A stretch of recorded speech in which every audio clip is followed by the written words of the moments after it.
Saludamos a la distancia. A la distancia, con nuevas modalidades. ¿Ah? Así es, doctor. El doctor es el doctor Héctor José María Salomón. Doctor, yo le voy a preguntar para que escuchen todos los consejeros, le voy a pedir primero que trate de acercar un poquito el micrófono. Así me dicen si se escucha bien. Y Hola. que nos cuente dónde está viviendo en la actualidad y a qué se dedica. Bueno,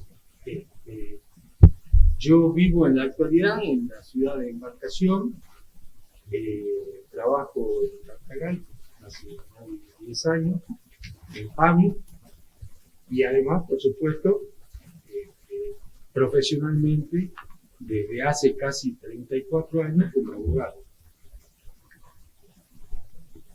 El 10 de diciembre del 86 me recibí eso. Bien, doctor. Usted sabe que se trata del concurso para asesor subrogante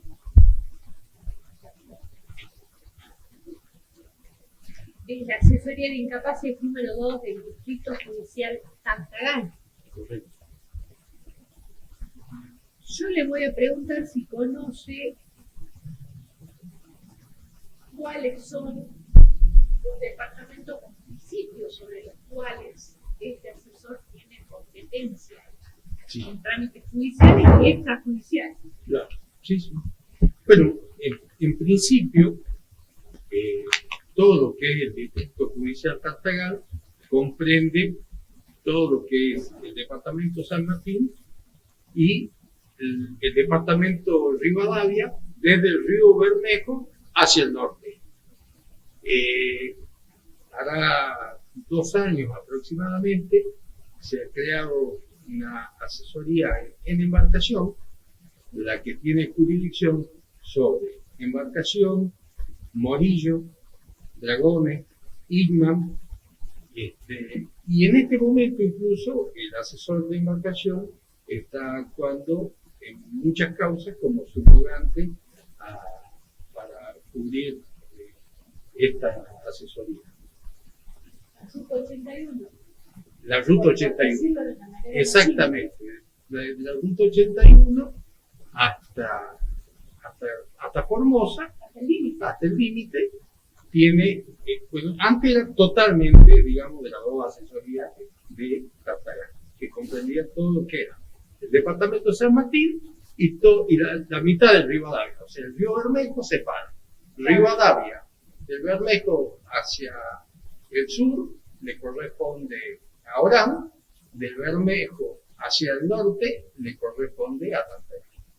Bien. Y comprende, por ende, los municipios de Tartagal, comprende Vallivian, comprende Aguaray, Mosconi, Salvador Maza, y comprende la parte de Rivadavia que sería toda la parte de que uno ingresa desde Campo Durán hacia el límite entre Bolivia, Paraguay y Argentina, que es Santa Victoria,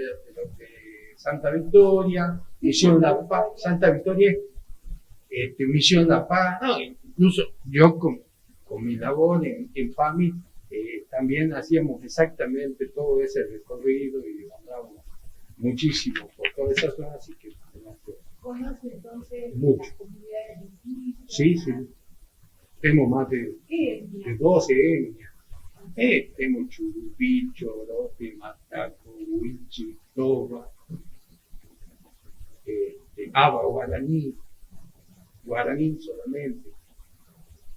Depende de la localización.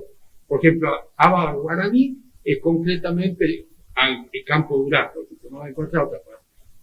En la zona de Santa Victoria, Misión La Paz, hay mucho chorote, hay menos huichi. En la zona de Embarcación y sus alrededores, vemos fundamentalmente huichi y toba. O sea, varía, depende de qué zona, qué es lo que estudié. Pero sí, conozco mucho y me he criado ahí. Doctora, ¿Cómo te va, doctora? dígame, en el sistema de protección integral de derechos, ¿qué actuación le cabe al asesor de menores?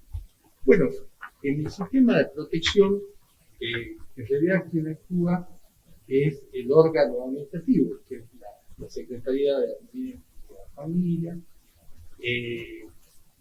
Ellos son los que tienen que actuar. Nosotros, como asesores, la función es controlar, hacer el control de legalidad, controlar. Ese control de legalidad lleva no tan solo a ver por qué motivo ese niño ha sido separado de su familia, cuál es la gravedad, cuál es la circunstancia. Por ahí de las asesorías se tiene mucho conocimiento de esta familia por otras situaciones, o si podría tener una familia ampliada o no. Y también hay que ver cuál es el cronograma o parámetro en esos 180 días que tienen, cómo van a trabajar para hacer, porque la función fundamental en lo factible es que el niño vuelva, niña, adolescente vuelva con su familia. Eso es lo que se tiene que tratar de pergeniar. Ahora, si esto es imposible, seguramente se avanza hacia la situación de adaptabilidad y toda la historia. Pero lo ideal es que el niño permanezca con la familia. Y en esto también hay distintos supuestos según si es un niño o niña adolescente muy chico o si el niño o niña adolescente es mayor o más grande. Porque cuando más grandes son, mayores son las dificultades de cómo vamos a tratar a esos niños y cómo lo vamos a poder reinsertar en la familia y en el supuesto de no poderlo reinsertar, ver cómo se trata a ese niño para que no para que se dé cumplimiento con los tiempos y no pase de que con un acostumbramiento o el no cumplirse los tiempos. Sí. Dice que el asesor controla la legalidad. Así. En el caso de que se separan los niños de la familia, ¿controla solo la legalidad? No, por eso. Tiene un montón de facultades y de cuestiones por ver. No tan solo.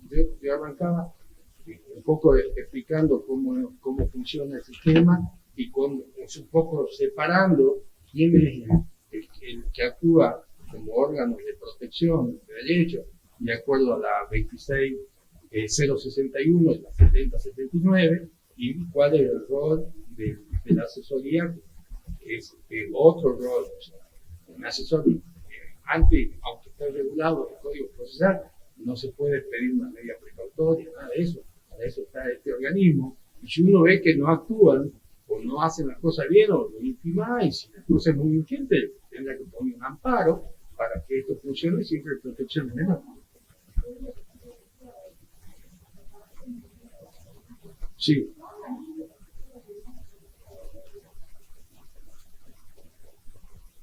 ¿Quién dice la ley que controla la legalidad de ese acto administrativo? No, por supuesto, no, obviamente. El asesor hace un dictamen de acuerdo a todos estos parámetros que yo le dije, porque se van a correr tardados y él tiene que ver esto, tiene que ver cuál es la actuación administrativa que tiene que incorporar al expediente y ahí va a determinar. La última pregunta, y digamos, teniendo en cuenta el artículo 103, ¿qué actuación desempeña el asesor en estos casos? Bueno, el artículo 103 del Código Civil y Comercial es determinante porque marca que la actuación general casi siempre del asesor va a ser complementaria a la actuación de los representantes en lo general.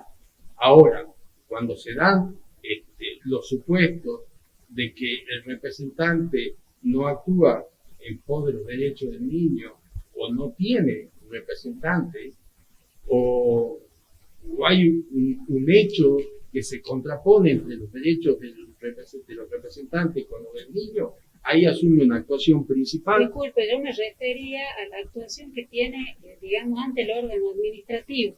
En el 103 se distingue otras dos funciones antes que la que usted está detallando. ¿Cuáles serían? ¿Cuál es la actuación? Bueno, tenemos dos formas de actuación, o es complementaria o es principal.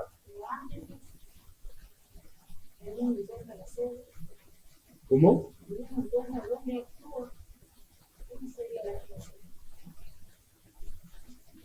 No la entiendo.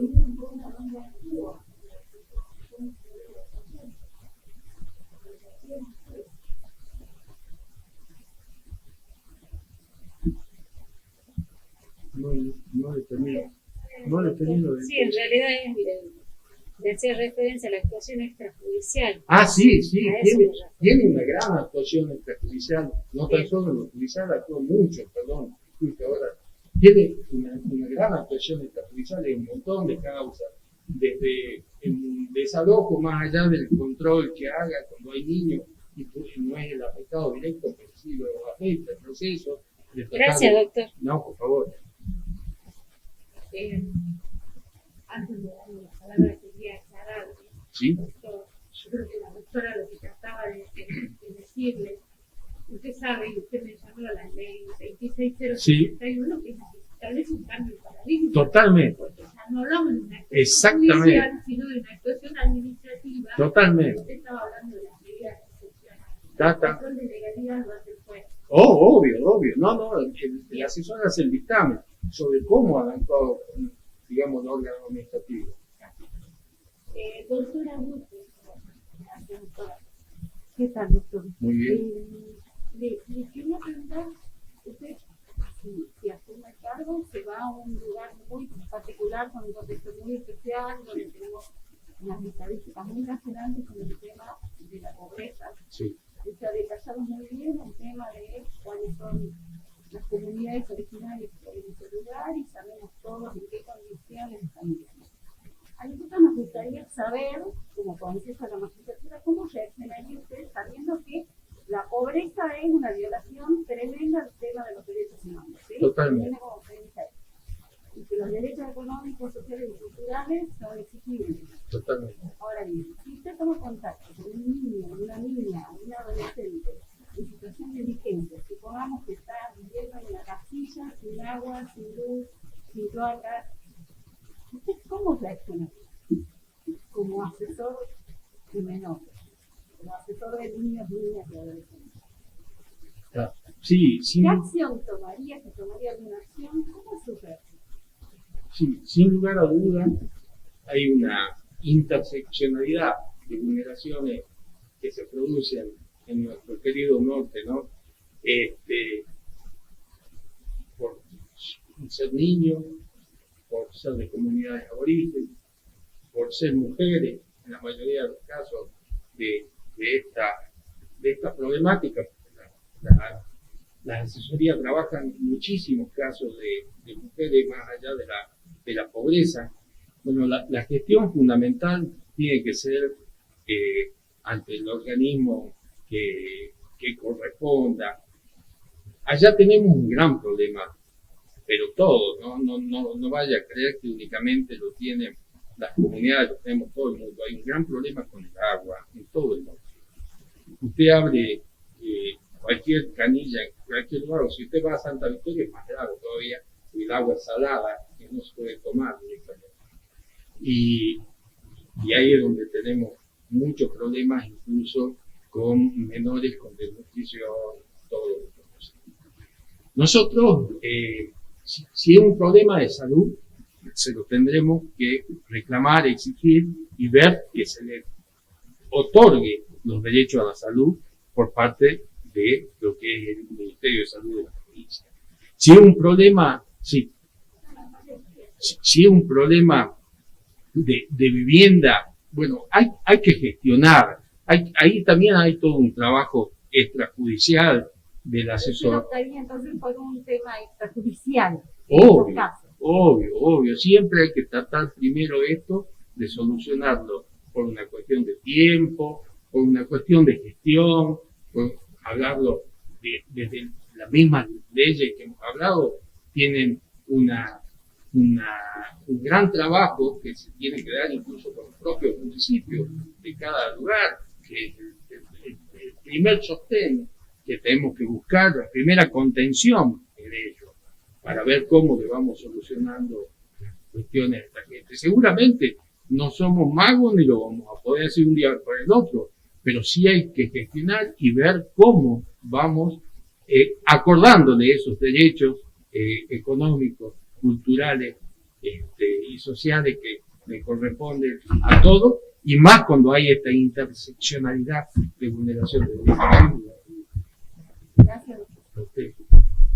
¿Y ante quién gestionaría, digamos, en esos casos que decía la doctora? Y también quería preguntar si conoce con qué dispositivos cuenta en todo su ámbito de actuación para poder hacer esta gestión que hablaba. Bueno, no hay muchos otros lugares inmediatos que lo que son las propias municipalidades, en lo inmediato, en lo ya. Si el problema lo tiene, nos pasa, no tan solo al asesor, cualquier organismo que usted vaya a toda la parte del interior, que es Santa Victoria, Misión La Paz, todo eso, y al primero que va a recurrir es al intendente, a la secretaria del intendente, mirá, allá no hay agua, allá tenemos tal problema, ¿cómo podemos hacerlo? ¿Podemos prestar un vehículo? ¿Podemos traerlo al hospital? ¿Podemos? O sea, y otra cosa importantísima que hay que hacer, hay que salir al territorio.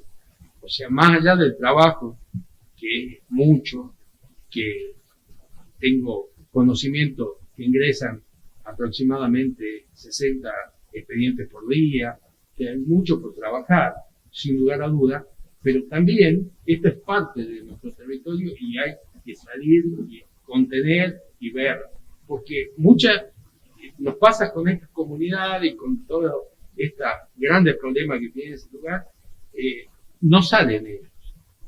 O sea, hay que ir. Miren, yo les voy a contar qué nos pasaba, me puedo apartar un poquitito con PAMI. Cuando ingresé a PAMI, teníamos 60 afiliados en Santa Victoria, Misión La Paz, tan poco afiliados, y vino mucha gente. Y hemos empezado ahí, y dábamos a conocer por la radio que estábamos, que por favor, si tratábamos de coincidir cuando eran los pagos de ANSES, y pedíamos los recibos y veíamos que eran afiliados nuestros. Pero hoy tenemos más de 1.200 afiliados. ¿Por qué? Porque esa gente no tiene quien los asesore, quien los ayude, quien les indique. ¿Entendés? Entonces hay que estar en las condiciones subjetivas, hasta subjetivas. Claro, totalmente.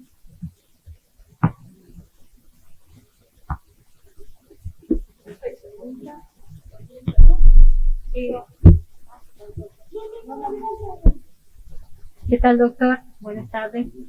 Yo quería que dé una opinión o qué importancia le da usted a la identidad cultural en el caso de adopción de niños y niñas pertenecientes a pueblos originarios.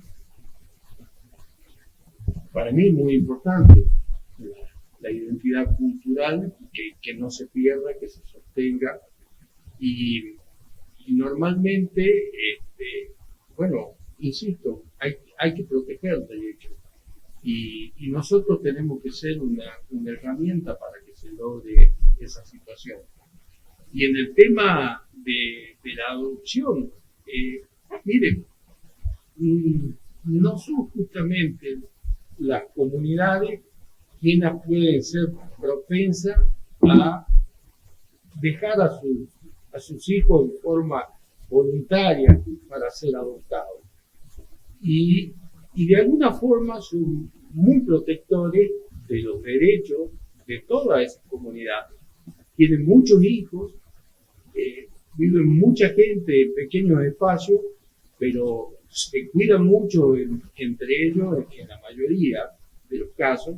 Seguramente hay excepciones, pero les podría asegurar que no van a ser la mayor cantidad de supuestos de que se dé en situación de adoptabilidad con eso. En caso de que se diera, Y en caso que se diera, cumplir con todo lo que dice la Convención de los Derechos del Niño y todo lo que dice el Código Civil y Comercial en toda, desde el artículo 1 y 2 en adelante, la aplicación de los derechos de identidad, el derecho a conocer sus orígenes, que eso se respete a rajatabla por parte de quienes asuman la obligación de adoptar y tienen que respetar la cultura, la identidad y la posibilidad de esos chicos con su contacto con su origen. Bien, gracias, doctor. Doctor, una última pregunta. Sí, doctora. Dos en realidad. ¿Usted sabe cuántos hogares hay en Tartagal? ¿Y sabe respecto a la asesoría que está concursando qué cantidad de niños hay institucionalizados y cuánto es el proceso de adopción? Sí. Cuéntame. Mire, en Tartagal tenemos un hogar de niños, que es el padre Gualtieri, y en Profesor Salvador Massa tenemos otro hogar de niños, que es el Nueva Esperanza. Después se trabaja con el hogar de ancianos cuando hay algunas situaciones donde es necesario, porque tienen un espacio para eso, el hogar, resguardar a una mujer que necesita algún tipo de protección, pero ahí no niños. Los dos hogares de niños que tenemos en el departamento, tanto San Martín como Rivadavia, son muchos. Y hoy, ¿cómo? Adolescente, hay una residencia Claro, activa sí, para sí, adolescentes, la Avenida sí. Mariano Moreno. sí. Y después, hoy, en más o menos 16 chicos hay en la actualidad, por lo que averigüé, y en el momento que mayor cantidad de niños existía en este tipo de internaciones, llegaba a 65, en el pico. Y bueno, Gracias, a doctor. Ya está ustedes, desocupado. muy amable, gracias, por gusto.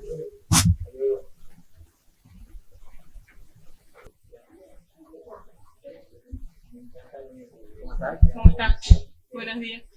Hola, doctora, ¿cómo está usted? La saludamos a la distancia. Sí, La doctora es la doctora María Fernanda Chocobar. sí, De acuerdo a lo que nos alcanzaron, usted se desempeña en este momento en el juzgado, no, en la asesoría.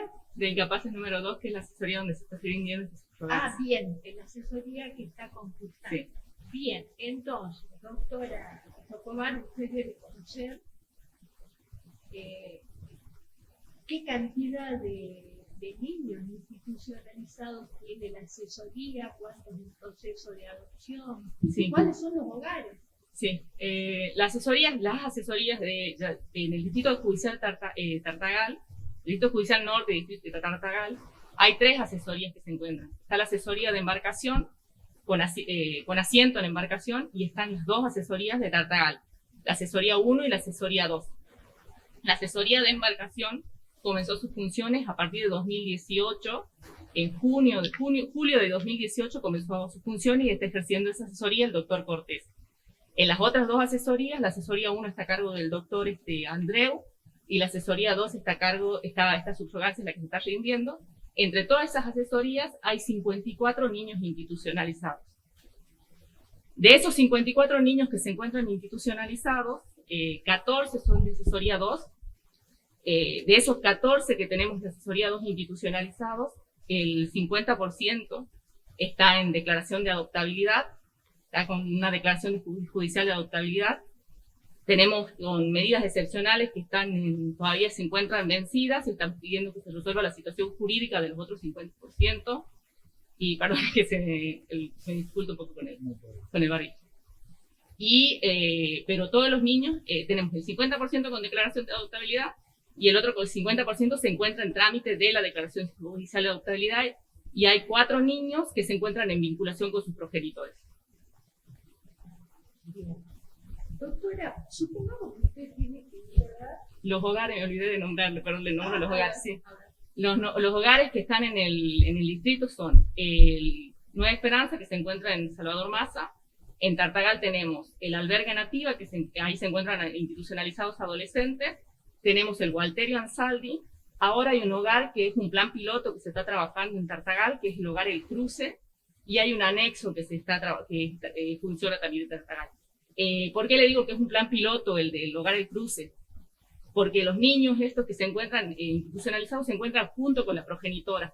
¿Por qué? Porque son miembros de una comunidad originaria. Y como la madre tiene ciertas dificultades, tiene un padecimiento mental muy grave la madre, entonces todos los organismos están trabajando para apuntalarle y apoyarla a la madre para que pueda ejercer el rol materno en el cuidado de sus hijos. Como no lo puede ejercer sola y necesita apoyo, entonces en ese caso está funcionando como plan piloto junto con la Secretaría de Discapacidad, Secretaría de Primera Infancia, están trabajando todos en conjunto a fin de poder apuntalarla a la madre y trabajar con ella.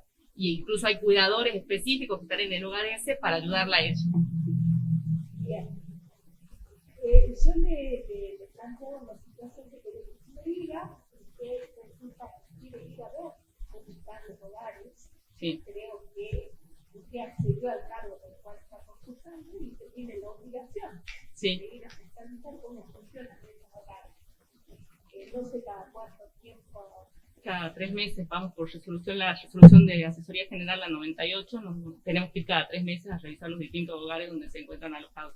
Bien, usted llegó a los hogares. ¿Cómo hace esa visita para fiscalizar cómo funciona? Precisamente esta resolución, la 98, que es la que estoy nombrando, determina cómo tenemos que realizar las visitas a los asesores que nos constituimos en los hogares. Lo primero que tenemos que hacer es revisar que todos los niños tengan documentos de identidad, o sea, tratar de ver que todos los niños tengan documentos. En caso de que no tengan, labrar las actas respectivas para verse, de iniciar los trámites de la documentación de los niños, ver que esté la situación jurídica en que se encuentran esos niños, si se encuentran con medidas excepcionales, con controles de legalidad, cuál es la situación jurídica, qué juzgado está interviniendo, cuál es el asesor que está interviniendo. Eso todo se tiene que dejar. La normativa ediliciamente. Sí. Sí. Bien. Nosotros. Bueno, yo esto como no estamos sin asesores nosotros, sí. Sí. Bien. Bueno, le comento. Como nosotros estamos sin asesor desde febrero del año pasado, directamente yo como secretaria me constituía en los hogares a realizar las visitas. Entonces, cuando yo me constituía en los hogares, anterior a la época de la pandemia, porque en la época de la pandemia fue un poco más distinto como fue el desarrollo de las visitas, revisaba las alacenas, contaba la alimentación que tenían los niños, revisaba las heladeras a ver si contaban con la alimentación adecuada, veía las fechas de vencimiento de los yogures, las leches, si los niños necesitaban una alimentación especial, veía que se tenga la alimentación que necesitaban, porque hay muchos niños que son intolerantes a la lactosa, entonces veía que se le diera la leche adecuada, controlaba los cuadernos médicos de cada uno de los chicos, porque hay una enfermera en los hogares, entonces controlaba los controles médicos de cada uno de los chicos, que se le haga los controles médicos, veía las instalaciones edilicias, a ver cómo se encontraban las instalaciones, si había manchas de humedad, si no había manchas de humedad, si estaban las camas bien, si los colchones cómo estaban, revisaba los armarios, que no tengan ninguna filtración, veía a los chicos cómo estaban. La verdad que las visitas de los hogares uno va a las visitas de los hogares y sale con más ganas de seguir trabajando en pos de que esos chicos tengan la situación jurídica resuelta, porque los chicos vienen, se te agarran de las piernas, se te suben en la falda, o sea, te agarran el pelo, es como que ellos necesitan tanto afecto y están tan ahí con las cuidadoras, que no tienen nadie, o sea, las cuidadoras se ocupan de ellos, pero no le brindan ese cuidado en específico que necesita cada uno de los chicos. Entonces ellos, cada vez que va alguien a visitarlos, se vuelcan a que reciban el cariño que ellos están necesitando. Entonces se trata de revisar todo. Incluso había un problema con las instalaciones eléctricas en el Nativa y en el Gualterio Ansaldi, y se libró oficio a bomberos a policía, a la unidad de bomberos de la policía, a fin de que nos digan cuáles eran los problemas que estaban presentando en cuanto a las instalaciones eléctricas.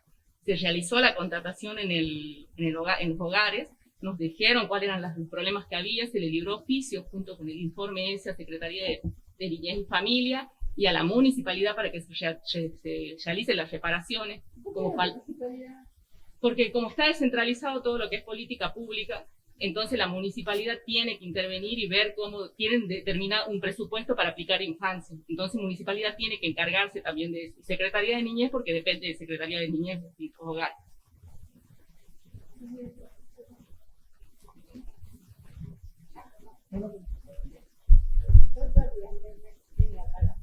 Gracias, doctor.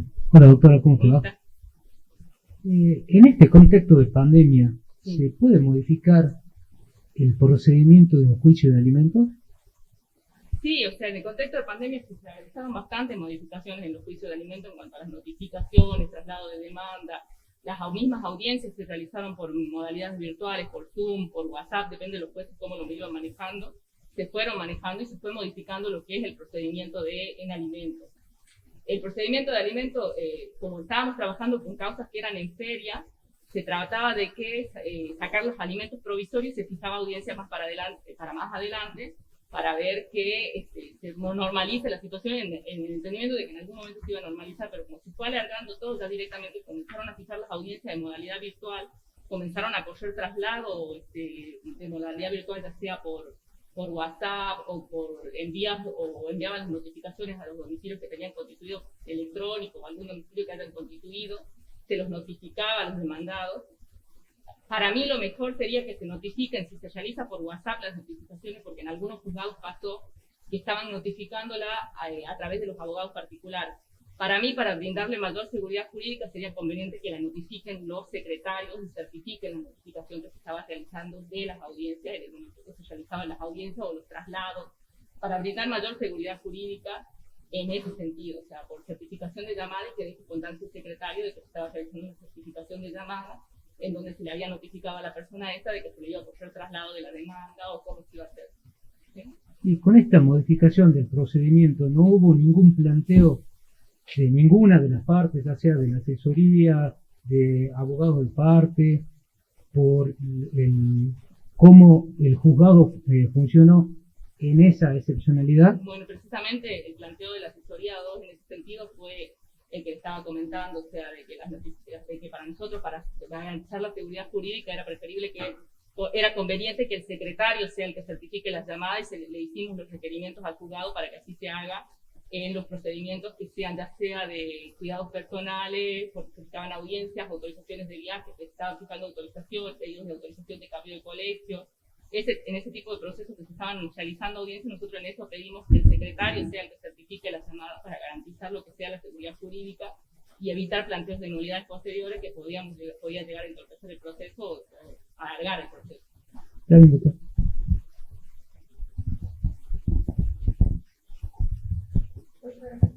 Gracias. Buenas tardes, doctora. ¿Cómo están? De estos niños que usted nos contó que de la asesoría donde usted está, están internados, ¿hay algunos en Salta o están todos en Tartagal? Están todos de Tartagal. Había una niña que estaba en Salta, que desde su nacimiento, que tenía múltiples patologías, estaba en el hogar Casa Cuna.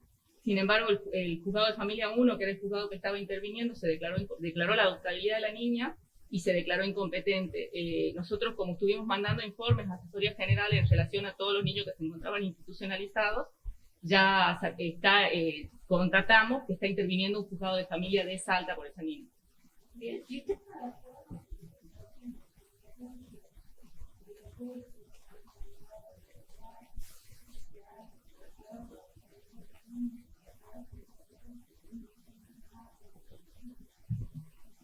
Bueno, en la situación de esta niña en particular que le estoy diciendo, en la asesoría de incapaces hizo el planteo en relación a que nosotros no consideramos que se tenía que declarar la incompetencia.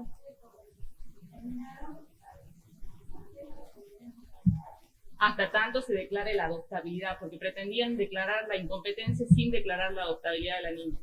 Entonces, la niña estaba Bueno, ¿cómo se compadece esa declaración de incompetencia basada en la declaración de adoptabilidad cuando el juez de familia que declara la adoptabilidad de un niño tiene la obligación de inmediatamente él pedir los legajos para otorgar una guarda preadoptiva de ese niño? Precisamente se dio en un contexto de pandemia, por esa situación de que iba a ser imposible que el juzgado se traslade a Salta a contratar era imposible llevarla a la niña a Tartagal. La patología que tenía la niña era sumamente complicada era una la postura de la asesoría no es declarar incompetencia, la postura de la asesoría es mantener las competencias de todos los chicos que tenemos institucionalizados en Salta. Cualquiera sea, tratamos de mantener la competencia de la asesoría. El problema con esta niña en particular fue que la situación de la niña esta en particular era tan grave y necesitaba tanto acompañamiento que la persona que tenga que vincularse con esta niña iba a necesitar que el juzgado se traslade a la ciudad de Salta, y el contexto de pandemia impedía esa situación. A los fines de garantizar la celeridad en el proceso es que sucedió esta situación. Bueno, yo la verdad es que no comparto.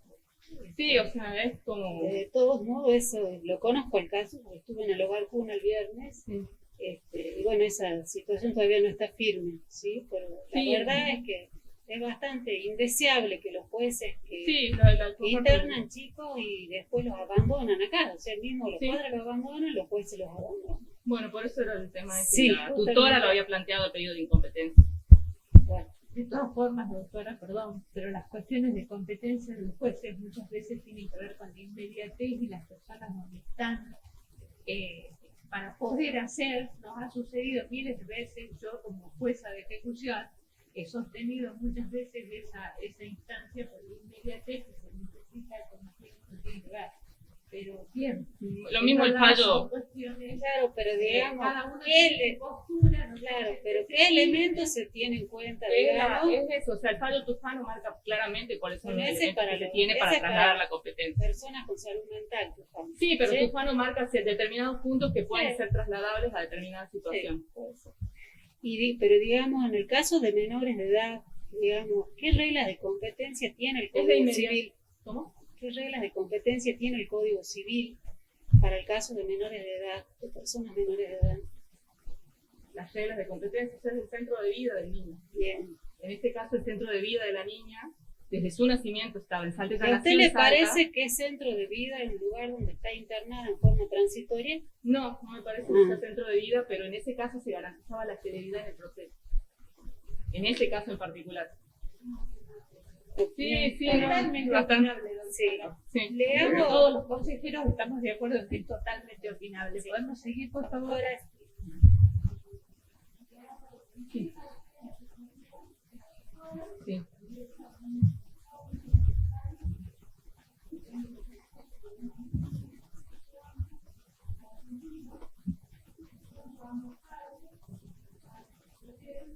fue víctima de abuso sexual por parte de un pariente. Los padres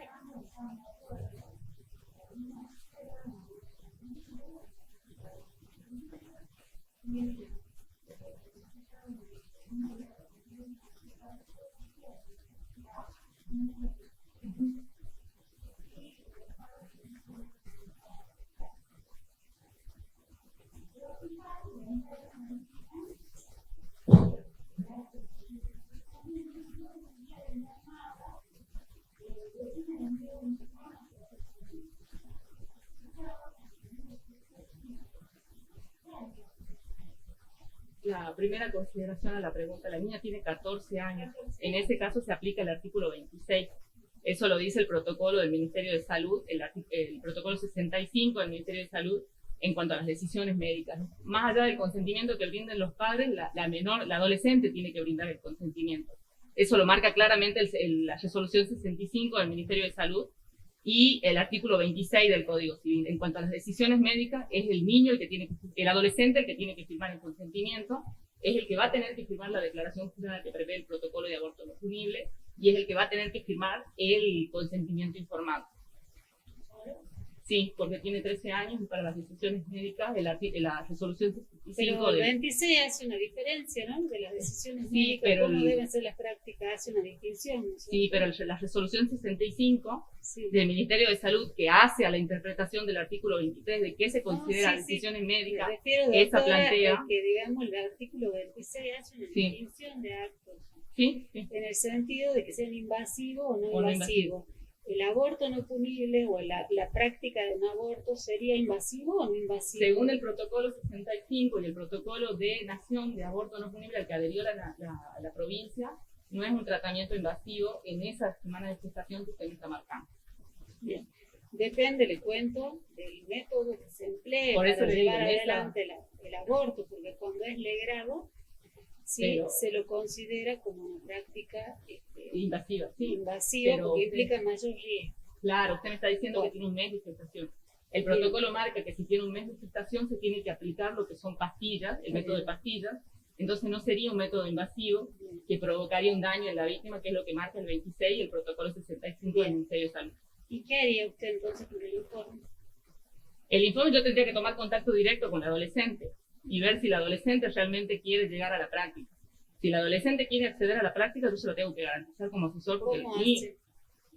tengo que dirigirme al centro de salud donde se encuentra internada la adolescente, hablar con ella y en ese mismo momento comunicarme con el médico que sea tratante, ya sea el jefe de obstetricia o el médico que la esté tratando a la adolescente, y hacer que se lleve adelante la práctica, que la adolescente firme la declaración jurada, que la adolescente firme el consentimiento informado y se lleve adelante la práctica en el menor lapso posible. Porque desde que ingresa hasta que se realiza la práctica, no tienen que pasar más de 10 días. Porque todo es, Y, o sea, digamos, todo- ¿y qué hacen? Bueno, usted va y contacta con esto, la niña está de acuerdo, los padres están de acuerdo, usted se va con un acta. No le hace la práctica. nosotros tenemos que hacer las denuncias a fiscalía porque hay incumplimiento de los deberes de funcionarios públicos. O sea, el centro médico donde se encuentra la niña tiene que garantizarle la práctica. No pueden negarse a realizarle la práctica. Si dentro del centro médico, el médico que lo está tratando se manifiesta objetor de conciencia, no puede haberse manifestado objetor de conciencia en ese momento. Tiene que haber sido manifestado objetor de conciencia antes. Y el centro médico tiene que garantizarle la realización de la práctica.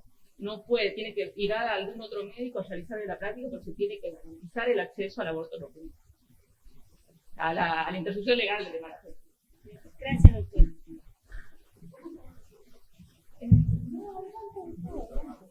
Doctora, usted ya es asesora. La pongo en situación. Y seguimos con el caso de aborto no químico. ¿Conoce el principio de transparencia activa? Transparencia activa. No. No. Vamos a otro tema. Supongamos que ya está actuando como asesora de niñas incapaces. Usted sabe que es un contexto muy particular, el de Tartagal, Sí, donde tenemos un contexto de desigualdades y asimetrías de muchísimas cosas. sí, Entonces, sabemos que el derecho a la subsistencia es como la llave de todos los demás derechos y que la pobreza es una violación grave de la sí. derechos. ¿Qué pasa si encuentra una niña, un niño que no tiene vivienda, una vivienda muy precaria, sin agua, sin luz, sin nada? Bueno, ¿Qué hace? en- Si toma contacto, queremos saber cómo se accionaría. ¿Cuál sería, si toma alguna acción, si no, qué es lo que hace? Bueno, el artículo 103 del Código Civil es claro en ese sentido. O sea, nosotros como asesores de menores en las actuaciones extrajudiciales tenemos el deber de garantizar los derechos sociales, económicos y culturales. Dentro de esos derechos sociales, económicos y culturales se encuentra el derecho a una vivienda digna. En este caso, a mí me gustaría, si usted me permite y tienen tiempo, hacer una distinción entre lo que se considera vivienda digna para las comunidades criollas, para las comunidades originarias. En el caso de las comunidades originarias es muy particular el derecho a la vivienda digna, porque el derecho a la vivienda digna hace el territorio de la misma comunidad, donde la misma comunidad se desarrolla culturalmente, su cultura está relacionada con el territorio. Entonces no va a ser lo mismo garantizarle el derecho a la vivienda digna a un niño de una comunidad originaria que garantizarle la vivienda digna a un niño que no pertenezca a una comunidad originaria, porque el garantizar el derecho a la vivienda digna a un niño de una comunidad originaria va a implicar proteger lo que es la tierra que ancestralmente ellos ocupan, porque con la tierra que ellos ancestralmente ocupan, ellos mismos se han ido relacionando culturalmente y a través de esa conexión que tienen con la tierra, ellos desarrollan todo lo que es la cultura, las tradiciones. La misma sentencia, la última sentencia de la Corte, Lonca Jonar, marca claramente esto. Y la Corte Suprema de Salta, en el fallo de Comunidad San José, también marca claramente esto, haciendo referencia a otros fallos anteriores de la Corte Interamericana, que son fallos que han condenado al país de Paraguay por esta misma situación. Todos estos fallos hacen a que haga yo esta distinción. Porque a un niño a un niño que no sea de comunidad, yo le puedo garantizar la vivienda digna solicitando a los organismos correspondientes que le brinden una solución habitacional, planteando un amparo, planteando acciones judiciales, se determinará eso. A un niño de una comunidad yo tengo que garantizarle el acceso a la tierra.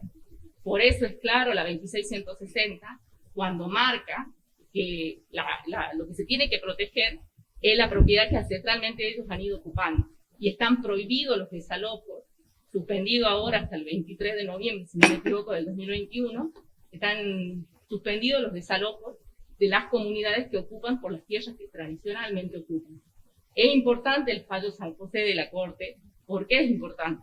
Porque el fallo San José de la Corte hace una aclaración que ya lo venían diciendo las Cortes Interamericanas, que es que la inscripción registral, las inscripciones que haga la comunidad como comunidad, no es constitutiva, sino que es declarativa. Lo que estamos declarando es que esta comunidad es preexistente. Y esta preexistencia como comunidad ya está reconocida por el 75, inciso 17, por el artículo 15 de la Constitución Provincial, por el artículo 18 del Código Civil y Comercial de la Nación. Sí. No, ya está. Doctora, ya está desocupada. Muchísimas gracias. Para mi gusto, excelente. Muchísimas gracias. Muy buenas tardes. Tome asiento, por favor. Desde la distancia los saludamos. Doctor Miguel Rodrigo Fernández. Así es. Bien, doctor Fernández, cuéntenos dónde reside, ejerce la profesión libremente, se desempeña en algún lado ahora. Sí, le comento. Cuéntenos. En este momento sí, ejerzo la profesión libremente. Hasta diciembre del año pasado fui secretario de Niñez y Familia del gobierno de la provincia de Salta. Cargo que ejercí por más de 4 años. Con el cambio de gobierno, cambio de gestión, y sí, aparte del gobierno, y tengo un estudio particular en este momento. Sí, sí, sí. En detalle. Tal cual. Sí, sí, sí, sí. De hecho, yo asumí en el año 2005, fines de septiembre del 2005, con casi, creo que el secretario anterior había tomado una sola medida. Estábamos en proceso de transición, de cambio del sistema anterior, del paradigma de la actuación administrativa, y me tocó a mí la redacción conjuntamente con la Asesoría General de la Ley 7970, de la implementación de las medidas de protección excepcional, todo el esquema nuevo de los controles de legalidad, de los plazos, toda la estructura interna fue muy fuerte a nivel de administración pública, del equipo de trabajo, los equipos interdisciplinarios. Habían pasado unos meses recientemente del caso Piago. En ese momento asumo yo con problemas gremiales. Perdón, sí. Sí, sí, sí, concretamente. Dentro de las funciones, Sí, usted está concursando para una asesoría. sí. ¿Puedo retirarme ¿Cuáles son? esto? Como usted quiera, Sí, no hay problema, se va a costar hablar. sí.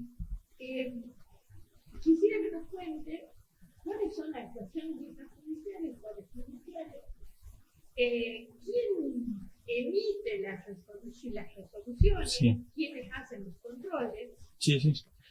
Sí, Es cómo decir, no. los operadores Sí, de todo este proceso de nivel. sí. Pero así, nada más, una notable que esto no está así. Sí, sí, ante una situación de vulneración de derecho grave, que implica tomar intervención en resguardo y protección de un niño, una niña, un adolescente, la Secretaría de Niñez, ya sea por conocimiento a través de la asesoría o por una comunicación dentro del proceso, de los esquemas que tiene la Secretaría de Niñez con teléfonos de emergencia 911, tomaba conocimiento de una situación de vulneración de derecho, inmediatamente toman intervención los equipos interdisciplinarios. Si la situación es urgente, se procede a tomar una medida de protección excepcional, que en ese caso el secretario de Estado, Haremos ahí. sí, ¿Qué es lo que distingue una medida de protección, una medida excepcional Sí, la medida de protección integral general lo que distingue el retiro de los niños del hogar y ya sea y su colocación o su reubicación en un hogar institucional del Estado o en un referente afectivo en la familia ampliada. Esa resolución la firmaba yo y habían distintos tipos de situaciones graves, situaciones de violencia, de abuso, de malos tratos. Había distintos criterios respecto a la decisión o no de tomar una medida. Pero en la mayoría de los casos eran situaciones extremas, graves, de situaciones de violencia, de abuso, de malos tratos, que no había, como una estrategia del abordaje a seguir, no había otra opción que el retiro de los niños del hogar familiar. En otros supuestos sí se podía articular otro tipo de medida en caso de exclusión de hogar, si había situaciones de abuso sexual o de detención, pero concretamente cuando no había ninguna otra posibilidad se retiran los niños y son alojados en hogares del Estado o en... Sí, así es. La medida de protección integral son intervenciones, también el organismo de protección, y en general en coordinación con otras áreas de gobierno. Medida de protección integral vinculada a apoyos económicos, vinculada a apoyos escolares, distintos tipos de medidas. Es muy dinámico, muchísimas demandas de intervenciones, muchísimas situaciones de vulneración de derechos leves que generan permanentemente medida de protección integral que obviamente están todas dentro del contexto del ámbito familiar, ¿no es cierto? El seguimiento de acompañantes familiares, seguimiento de la familia. Sí. Lo dicta el organismo administrativo, en este caso la provincia de Salta, la Secretaría de Niñez y Familias, y posteriormente se generan las delegaciones regionales, que también están autorizadas por la ley a emitir la...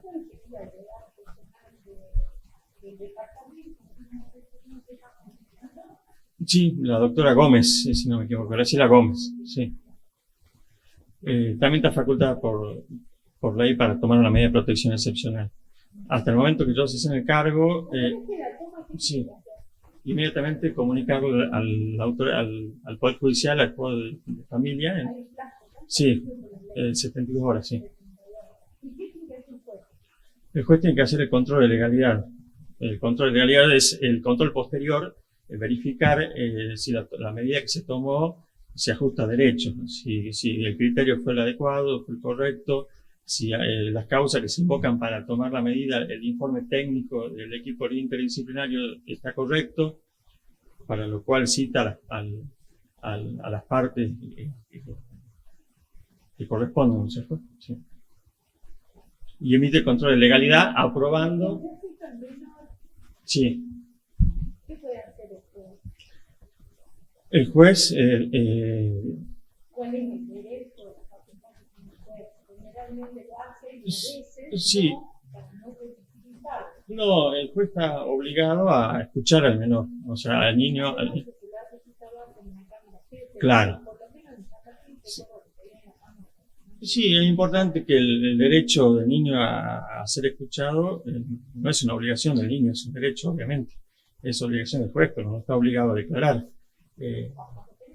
Sí. Hola, doctora. Bien. Cuéntenos cuál es la función o el rol que desempeña el asesor de menores en el proceso penal. Sí. Bueno,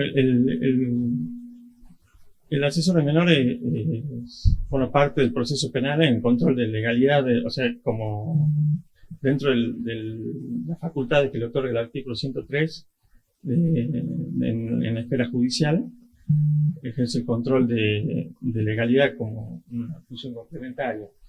Tiene facultades para interponer acciones, recursos, verificar que la actuación del defensor, no sé qué tipo de proceso, ¿no? Pero verificar que la actuación general del proceso sea conforme a derecho. Digamos, se podrían distinguir dos casos de actuación del asesor en el proceso penal. Una sería en relación a un menor Sí, el delinquido, caso, y el otro caso, ¿cuál podría ser? el primero, ¿cuál me dijo? De un menor que delinquido, Sí, o sea, y respecto de un imputado menor de Claro, edad. y Y el el- otro caso, en el caso de que el niño, la niña o el adolescente sea víctima de un proceso penal. Y en el caso de las facultades, depende del tipo de delito, pero el- es fundamental la intervención del asesor, sobre todo en los delitos contra la integridad sexual, en el aseguramiento de la prueba, en formular la denuncia, subsidiariamente, si no lo hace el representante legal, verificar si es necesario tomar alguna medida de protección urgente, si hay una situación infraganti o de desprotección, interponer los recursos que correspondan independientemente de la actuación del fiscal.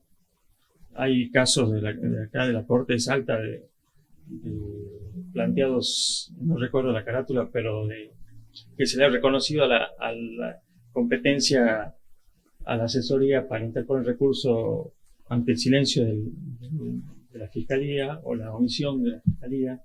¿recuerdan qué caso? Porque no en todos los casos se reconoce. No recuerdo si el caso es... No el caso, sino, digamos, en qué supuesto, digamos, se admite la facultad recursiva a la asesora de menores convertido como víctima. Sí, entiendo yo cuando la asesoría, a criterio de la asesoría, la resolución no se ajusta a derecho y perjudica los intereses y los derechos de la víctima. Y una última pregunta. Sí. ¿Qué influencia tiene el transcurso del tiempo o el factor tiempo en la configuración del interés superior del niño? Sí. El factor tiempo lo ha mencionado en reiteradas ocasiones la Corte Interamericana de Derechos Humanos, es trascendental a los fines de la consideración del interés superior del niño. O sea, tiene una consideración superior, para la redundancia, o extrema con relación a cualquier otro proceso o con relación a cualquier otra decisión. Porque el niño es una persona en formación donde la etapa de desarrollo, de crecimiento es fundamental en todo sentido.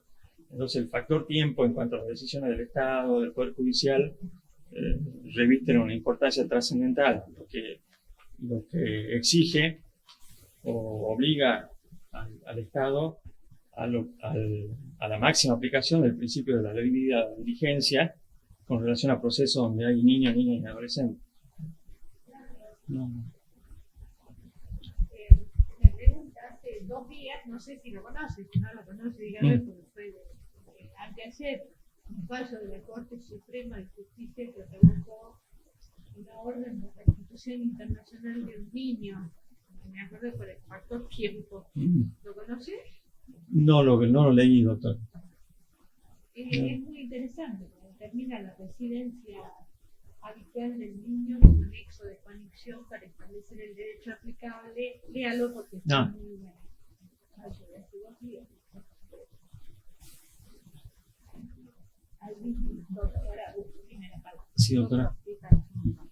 Queremos conocer su posición con respecto a la exigibilidad jurídica o no de ciertos derechos. Usted va a una zona o va a actuar, en el caso hipotético que usted es el asesor, va a actuar en una zona con una problemática muy particular que tiene que ver con la pobreza, que tiene que ver con la indigencia, la existencia de comunidades originarias, que todos sabemos cuál es el estado.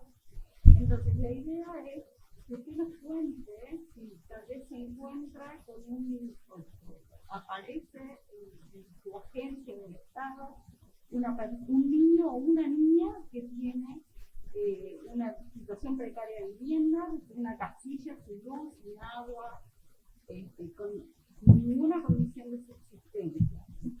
¿Cuál sería su reacción como asesor de niños y niñas?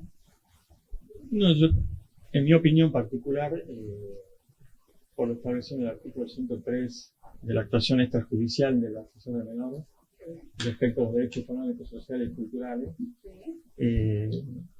el asesor debe requerir respuestas del Estado. Sí, con un criterio lógico en un contexto de una provincia, de la periferia del país y de un país en la periferia del continente y del mundo, en un contexto con esa pobreza, pero sí debe requerir generar las actuaciones que correspondan. Una actuación extrajudicial. Extrajudicial, sí, en los términos del artículo 103 del Código Civil, en el ámbito de las funciones extrajudiciales. Y debe requerirlo, lógicamente, al área que corresponde del Poder Ejecutivo, ya sea municipal, provincial, nacional, y dentro de la ley de competencia que tiene el Poder Ejecutivo, también en función de las competencias que tiene cada organismo. Yo personalmente, no quiero volver al tema personal, pero sí he discutido mucho con asesores respecto a requerimientos permanentes de cualquier tema a la autoridad de aplicación. Por ejemplo, en ese caso yo creo que por una cuestión lógica corresponde respetar la ley del ministerio y realizar los requerimientos y apercibimientos a las autoridades competentes. Pero me parece que sí es una obligación legal del asesor. Gracias, doctor. Gracias, doctor. Hola, doctor. ¿Cómo te va? Doctor, ya estarías a cargo de la asesoría de incapaces y te llega cuando estás en turno una llamada en donde dos personas, adultos mayores, los vecinos sospechan que no se alimentan y no reciben una asistencia médica. ¿Cuál sería tu accionar, doctor? Específicamente con relación a los adultos, A este caso, a los adultos mayores. No, para mí,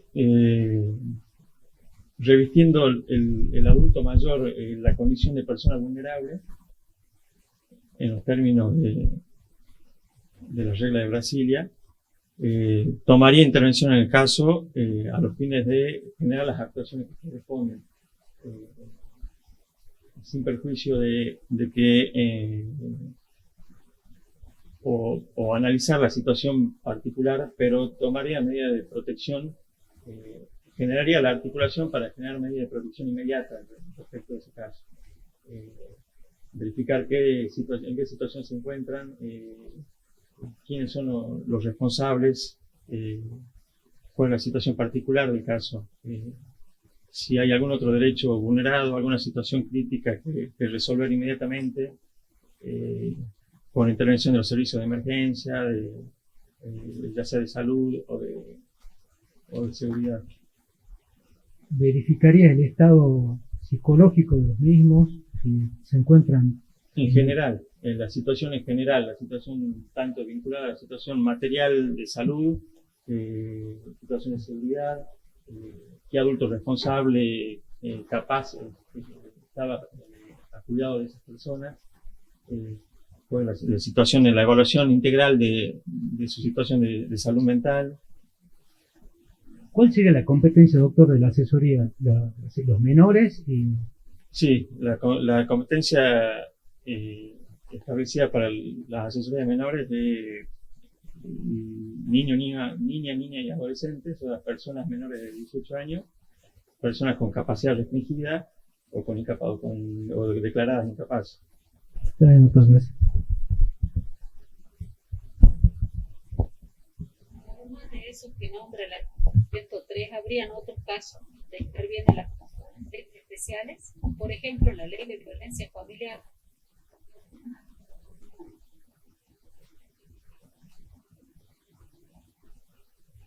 Además de los niños, ¿no? La ley de violencia familiar 400.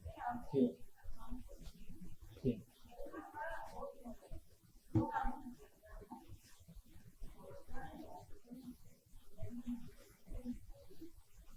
¿Cuáles son?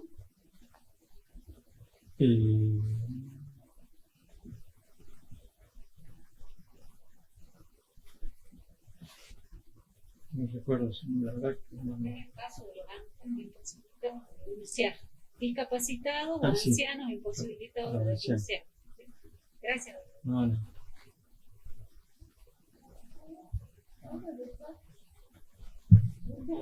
Gracias, hasta luego.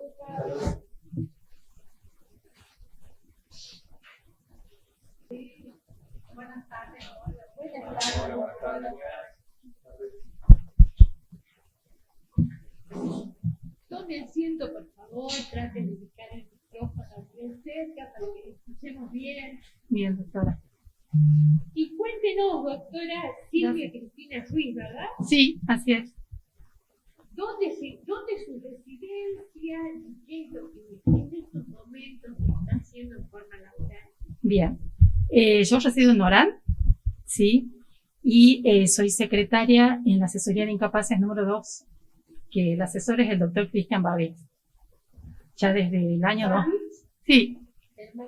De Lorena Babix, sí, el doctor Cristian Babix, en el 2010 yo ingresé a asesoría de incapaces número 1 con la doctora Reynoso cuando se crea la segunda secretaría.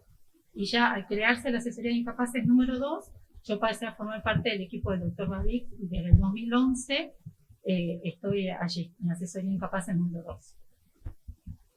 ¿Y quiere ir a Tartagal, doctora? A mí, la verdad que a mí me interesa mucho el cargo, me gusta lo que hago, el cargo, digamos, lo que hacemos en la asesoría de incapaces, y ese es el motivo por lo que me inscribí también para la asesoría del Tartagal, para la asesoría de Metán, porque son las posibilidades que hay en este momento. Las vacantes están cubiertas, no está la posibilidad de que se cree otro cargo de asesor de incapaces, y la verdad que ya hace años que estoy en esto y me gusta lo que hago, y ante la posibilidad de poder concursar, y para esto me inscribí. Además, o sea, personalmente estoy en condiciones, digamos, de poder trasladarme, no implica grandes cambios en mi vida familiar. Ajá. ¿Conoce la zona entonces? Conozco la zona. Yo soy oranense, así Bien. que conozco la zona. ¿Conoce de algún modo la problemática? Sí. Los grandes... Sí, más o menos la problemática de la idiosincrasia es la misma. Las etnias, las comunidades. Sí, las necesidades también son las mismas. Doctora, y en cuanto a la competencia que tiene esta asesoría con la cual usted está concursando en cuanto a los departamentos y municipios que abarca, con la división dada desde la creación de la asesoría De embarcación. con sede en embarcación del doctor Cortés, Sí. ¿sí? ¿Conoce también cuáles son las localidades de cada municipio? Sí, es más, cuando se crea la asesoría de embarcación, el personal de la asesoría de embarcación se capacitó en Orán.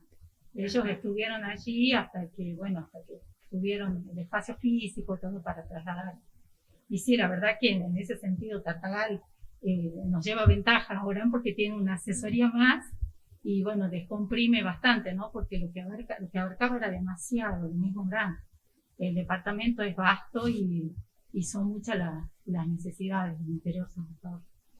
¿Sabe, doctora, cuál es la cantidad de niños que ambas asesorías tienen institucionalizados? ¿Cuántos en proceso? Justamente en este momento, digamos, no tenemos, o sea, yo he tratado de conseguir la información de Tartagal, porque justamente en este momento Asesoría General nos está pidiendo informes a las asesorías de toda la provincia sobre la cantidad de niños institucionalizados, porque había discordancias entre los niños que informaba Secretaría de Niñez y los que contábamos asesoría. Entonces justamente ahora se está en ese proceso de informar asesoría, y la verdad que los números finos no los manejo, sí los manejo, digamos, los que manejamos, los que tenemos nosotros en la ORAN, pero todavía no estamos en ese proceso. Yo he consultado en Asesoría General para tener exactitud, pero hasta que no se eleven todos los informes no tenemos, yo por lo menos no los tengo con precisión. Doctora, ¿y conoce cuántos hogares hay en Tartagal? Sí, en Tartagal está el hogar. En Tartagal, en la zona. Digamos, Sí, el hogar. El hogar de niños Padre Walterio Ansaldi, el hogar de niños de Nueva Esperanza, y también está el hogar de ancianos Pedro Borghini, que en algún momento desde Orán hemos institucionalizado allí un matrimonio, porque en Orán, por ejemplo, el hogar de ancianos de Orán solo admite hombres, no mujeres. Y este hogar era un matrimonio, por supuesto, de ancianos que querían permanecer juntos, y justamente se realizó el traslado a ese dispositivo, al hogar Pedro Borghini. Me nombró dos. Padre, Gualterio Ansaldi, Nueva Esperanza, y el hogar Pedro Borghini. el de ancianos. Hay otro que tiene que ver, no sé si lo conocen, la presidencia nativa, que tiene una casita más usada, que en este momento tiene 5 hermanitos. No, a ese no lo conozco. En la calle Mariano Moreno, de Tartagal, y otros que están funcionando con plan piloto. ¿Conoce qué tiene Tartagal respecto a la cobertura en caso de adicción? No. Bien. Vamos a dejar la doctora. Buenas tardes, doctora. Dígame, como asesor de menores, cuando le corren vista de un expediente de control de legalidad de una medida excepcional, ¿usted qué controla para poder dictaminar? Bien, lo que controlamos de la asesoría es que realmente se hayan agotado las posibilidades, ¿sí? que se hayan agotado las posibilidades de que ese niño permanezca con su grupo familiar de origen, ¿sí? Porque a nosotros nos ha pasado que desde la Secretaría de Niñez lo que primero se hacía era dictar la medida excepcional sin haber agotado todas las posibilidades. Entonces nosotros lo que hacemos desde la asesoría es controlar eso, ¿sí? Que realmente se hayan agotado todos los recursos para que el niño permanezca en su seno familiar. ¿Qué más? Teniendo en cuenta lo que dice la ley 7970, por ejemplo, la ley del 61, ¿qué más controla, digamos, para dictaminar, por ejemplo, a favor de la legalidad, ¿no? El cumplimiento de los plazos. ¿Qué plazo? Que se hayan cumplido los plazos, o sea, que son el plazo máximo de 180 días, o sea, primero los 3 meses y prorrogable por 3 meses más. Eso sería después que ya se declaró la legalidad, Sí, ¿cierto? O desde la resolución. exacto. Pero, digamos, además, usted recibe el expediente, viene con un legajo, supuestamente, ¿no? Sí. Viene la resolución de la Secretaría de Niñez, viene la constancia del legajo, ¿sí? Usted me dice que se hayan agotado en primer lugar las medidas para que el niño permanezca junto a sus padres. ¿Y qué más controlaría? Para que esa medida, ese acto administrativo, digamos, pueda sortear el control de legalidad respecto a los derechos del asistir.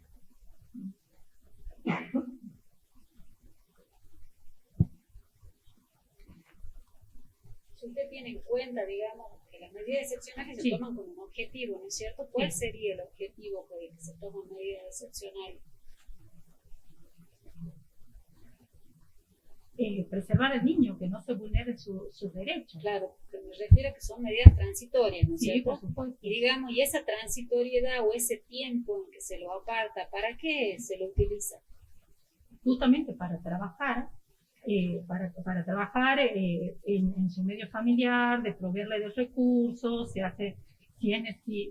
ese estado en que se encuentra el niño se debe a razones de índole materiales, asistenciales, si hay que mejorar un espacio habitacional, nutricional del niño, o trabajar con los padres para acompañarlos en ese rol, para que puedan, padres o tíos o familia extensa, para que puedan asumir ese rol como corresponde. O sea, el Estado debe trabajar implementando las políticas públicas y dotándolos de herramientas para que puedan asumir esto. O sea, que usted controlaría el abordaje que propone la Secretaría. Exacto. Bien. Exacto, porque la Secretaría tiene que presentar un plan de abordaje, de qué es lo que cómo va a trabajar durante ese periodo.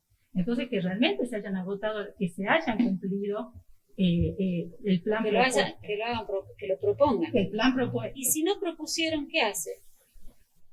Se puede proponer desde la asesoría también, o también se puede intimar.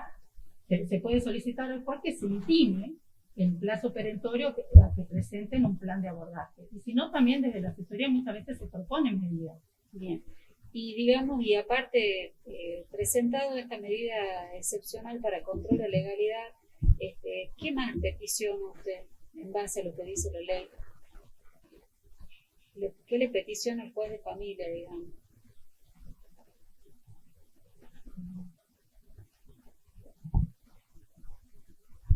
Porque, digamos, no llegamos al control de legalidad solamente con los papeles, ¿no es cierto? Hay una instancia de inmediación, ¿no es cierto? Sí. Bien. Y entonces, Y bueno, que se realizan las audiencias de bien, pero la Sí. ley prevé la Sí, realización de una sí, audiencia. no, pero es que no se puede adoptar, el juez no puede resolver ningún tipo, no puede dictar ninguna resolución sin tomar contacto personal con el niño, niña o adolescente. El principio de inmediatez, esa audiencia de viso, y bajo, o sea, porque o sea, sin eso el juez no puede dictar una resolución válida sin conocer la realidad tanto del niño como de su entorno, de la familia extensa o padre o quienes fueran. Bueno, gracias, doctor. No, de nada. Doctora, gracias, doctora. ¿Qué tal, doctora? ¿Todo bien? Le quiero hacer una pregunta ya contextualizada. Usted está en la asesoría, es la asesora de menores, la asesora de niños, de niñas y adolescentes. Sabemos que en esa zona el gran problema es la pobreza, ¿cierto? Es el tema. Sí, exacto. Entonces, supongamos que usted toma contacto con un niño que tiene esas necesidades básicas insatisfechas. Un niño o una niña que no tiene una vivienda, tiene una vivienda muy precaria, no tiene acceso a las cuestiones básicas. ¿Sí? ¿Usted cómo reaccionaría como asesor? Si toma contacto con un niño o niña en estado de indigencia. Bien. Queremos saber cuál es su posición respecto a la exigibilidad de los derechos económicos y culturales, queremos saber su reacción con la institución. Bien. Entonces, díganos cómo reaccionaría en este caso. Bien. Lo que nosotros hacemos, y es lo que yo haría, llegado el momento de resolver un caso así, todavía no he tomado conocimiento es solo una situación habitacional a resolver, y nosotros interviene el municipio, si damos intervención al municipio, a fin de que a través, por ejemplo, en Orán teníamos en su momento la Secretaría de Tierra y Hábitat para que proporcione, para que brinden a esa familia a veces tienen un terreno y lo que no tienen la posibilidad es de realizar una construcción o es mejorar el espacio habitacional en donde vive. Entonces, su actuación sería extrajudicial, comunicar. Primero extrajudicial. ¿Sí? Es como nosotros normalmente tomamos conocimiento de este tipo de situaciones vía extrajudicial.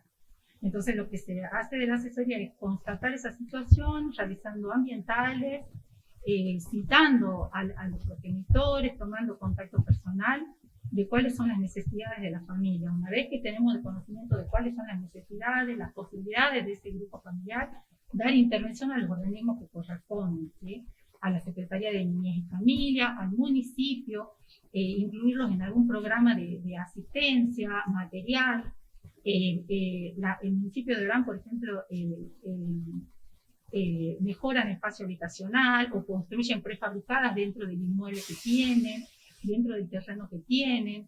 Incluso hasta en su momento el municipio colaboró con el monto de un alquiler durante un tiempo hasta que pudieron los progenitores del niño acceder a un empleo estable.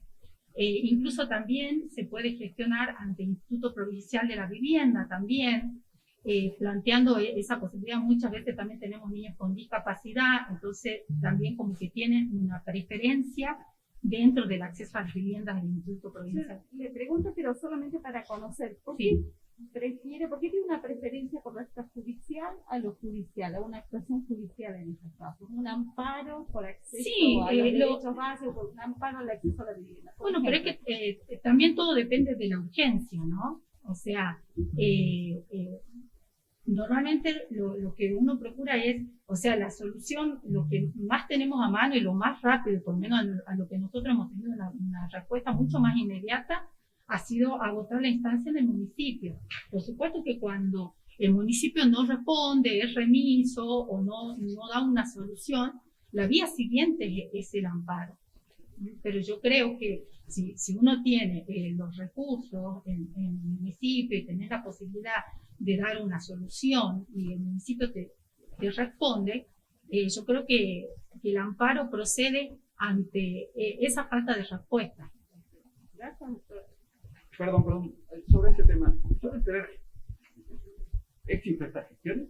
Sí. No solamente en su distrito, la Sí, asesoría donde sí, trabaja. nosotros sí, incluso ¿Conoces? en cuando nos dan intervención por los juicios de desalojo también, en donde siempre hay niños, nosotros hemos tomado intervención también e hicimos de intermediarios, si se quiere, entre los ocupantes y el municipio, solicitando que el municipio brinde otras posibilidades para que porque están ahí porque no tienen otro lugar donde vivir. Entonces hemos tenido en su momento respuesta al municipio de Pichanal también, ofreciéndoles hacerse cargo de alquileres. ¿Y conoce si en las asesorías en general y en la donde está usted también en particular, Sí. es un procedimiento repetitivo? ¿Las gestiones tanto extrajudiciales como judiciales para garantizar el derecho de vivienda? Sí, son muchas. Y muchas veces son quizás de mejora del espacio habitacional, porque viven familias numerosas en habitaciones, en una habitación viven 10 personas, o con lonas, o con todos, entonces es mucha la necesidad. Sí, no, es constante, o sea, nosotros, por ejemplo, la gente va a la asesoría y dicen, yo quiero que me construyan un baño. Vengo acá porque me dijeron que acá tengo que venir porque necesito que me construyan un baño para la casa, o yo necesito una prefabricada. Es moneda corriente, ¿no? Por lo menos en Morán. Hola, doctora, ¿cómo te va? Sí, doctor Sondra. La voy a poner en el mismo escenario de la doctora Graciela, usted ya es asesora y está de turno, la llaman y le informan que hay una madre adolescente con su bebé en el hospital de Tartagal y que requiere el bebé de una operación de riesgo a las 6 de la mañana. ¿Cuál sería su accionar? La llaman para que firme el asentimiento de la operación. Bien, mi pregunta, o sea, los padres no están presentes. No hay ningún mayor. Está la madre está adolescente con su bebé de meses. ¿Adolescente cuánto? 14 años. 14 años. No, en ese caso es el asesor el que presta el asentimiento. ¿Sí? Es el asesor. Es el asesor porque ante la falta de progenitores y si es una intervención de carácter invasivo, que requiere una determinada urgencia, y siendo una mamá menor de 16 años, es el asesor de menores quien presta ese asentimiento, suple, digamos, a los progenitores de la madre adolescente. Usted sería presente en el hospital y firma el asentimiento. Sí. Bien, gracias, doctor.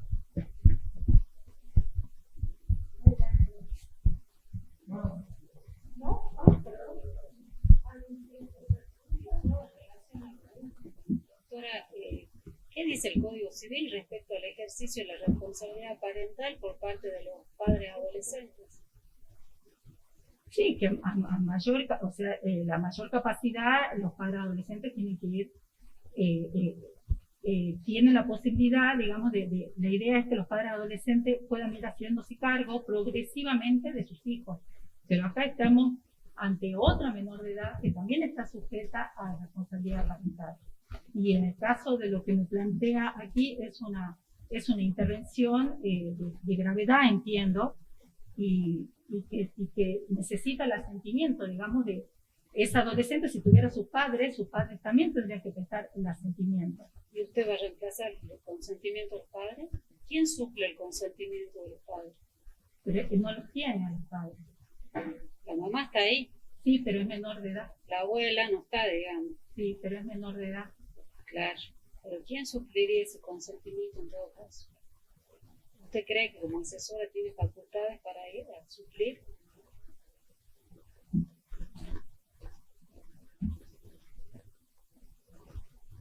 Sí. Yo entiendo que no. Sí, porque tendría que suplirlo el juez. justamente, si no mal no recuerdo, 644, dice que los adolescentes tienen el ejercicio de la responsabilidad parental para los actos de la vida diaria, pero todo aquel acto que importe un riesgo en la vida. Bueno, pero hijos, justamente... Usted no se olvide que antes los menores no ejercían la responsabilidad parental y eran puestos bajo la tutela de los abuelos. Sí, justamente, no, seguro, pero justamente ante una urgencia, yo entiendo que no sería desacertada la intervención del asesor, porque si tenemos que esperar una autorización del juez y estamos ante una urgencia, yo entiendo que no sería desacertada la intervención del asesor. Está bien, gracias. Doctora, ya está desocupada. Muchas gracias. Muchas gracias. Hasta luego.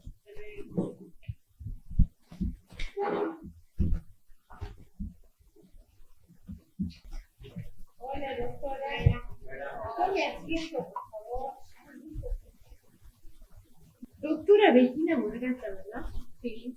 Usted concursó hace poco con nosotros para algo. Sí, para asesor de incapaces Distrito Centro. ¿Hace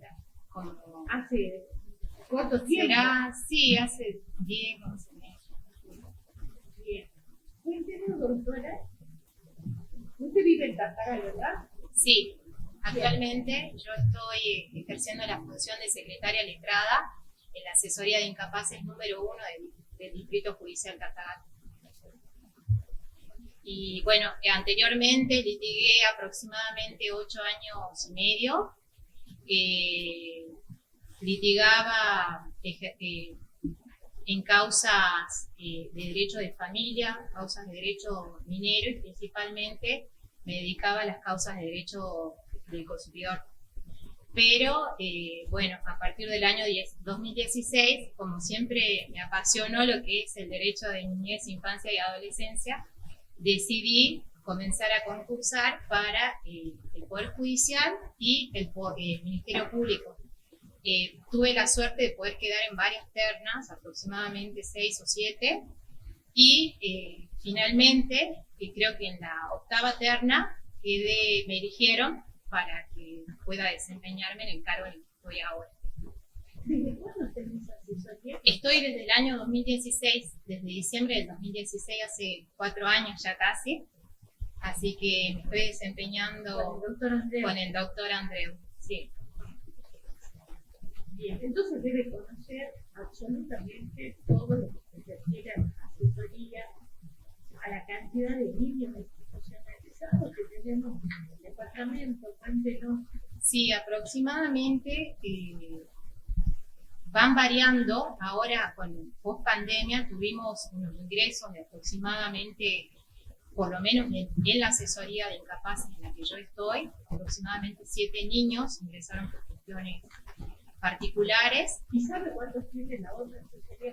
La asesoría de incapaces 2 tiene un poquito menos, pero es casi igual la cantidad, aproximadamente 21 niños, calculo que debe tener la asesoría de incapaces 2.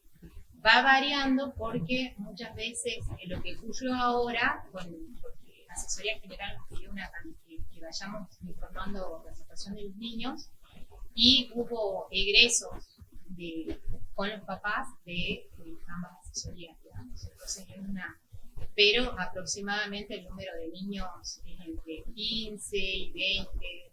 ¿Va regularmente usted con el doctor Andreu a ver los hogares y las situaciones que están los niños? Nosotros en las asesorías de incapaces, los secretarios, es como tenemos múltiples funciones, y una de las funciones que tenemos es acompañarlo al doctor, o hay veces cuando el doctor tiene muchas audiencias, porque por ahí se le fijan audiencias de debate, o tiene que ir a una audiencia importante, por ejemplo, en un control de legalidad o una restricción de capacidad, que sí o sí se requiere la figura del asesor de incapaces y la presencia en la audiencia de conformidad al artículo 35. Entonces, y es necesario que nosotros vayamos a conocer la situación actual del niño, sí vamos al hogar. Y principalmente, ¿qué es lo que hace cuando va al hogar? Nosotros específicamente tenemos regulado una resolución dictada por la Asesoría General de Incapaces que nos va dando los lineamientos de cuáles son los principales aspectos que tenemos que revisar en el momento en que asistimos a un hogar. Entonces tenemos la obligación como mínimo de visitar los hogares en donde se encuentren niños o adolescentes o personas con restricciones de la capacidad o incapacidad, mínimo cada 3 meses. En eso, nosotros cuando vamos, principalmente yo lo que podría decir es que nos fijamos en 2 aspectos principales, la infraestructura y la situación particular de los niños. Con respecto a la infraestructura, por ejemplo, vemos las condiciones en las que se encuentra el hogar. La estructura edilicia, en qué condiciones está, por ejemplo, si los niños están contando, allá en Tartagal hace muchísimo calor, sobre todo a partir de ahora, de este mes. Entonces, por ejemplo, si tienen aire acondicionado, si cuentan con ventiladores, en qué situación están. Entonces, cuáles son las condiciones y si el hogar en sí está en condiciones edilicias como para cumplir el objeto que tiene, al que está dedicado. Y también vemos, controlamos el tema de los equipos técnicos. Si el hogar tiene integrado su equipo técnico, en la delegación de Tartagal, por suerte, la Secretaría de Niñez y Familia está trabajando muy bien en el sentido de que tiene su equipo interdisciplinario que si bien hace aproximadamente 2 años está este nuevo equipo, están trabajando con una asistente social, tienen una psicóloga. Entonces controlamos que este equipo esté funcionando también, que estén dándole las intervenciones a los chicos. Ese sería un primer aspecto, la infraestructura y el equipo técnico del hogar.